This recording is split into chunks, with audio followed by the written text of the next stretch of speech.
Hi, I'm Caroline from Sew Ab Fab, and I'm going to show you how to pop a rivet in your jeans. Now, these are the rivets that we included in our jeans kit this month. We did include an owl, but if you didn't get our kit and still want to make a pair of jeans at home, you can do this with a sharp nail.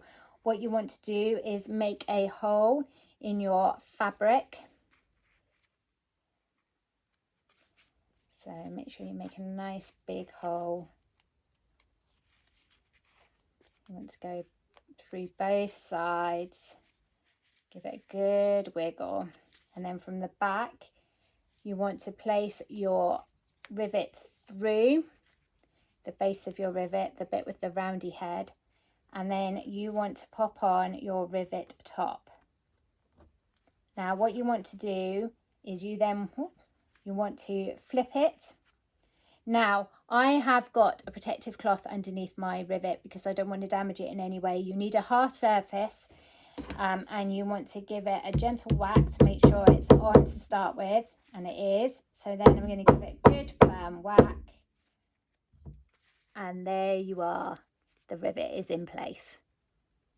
Now you go have a go.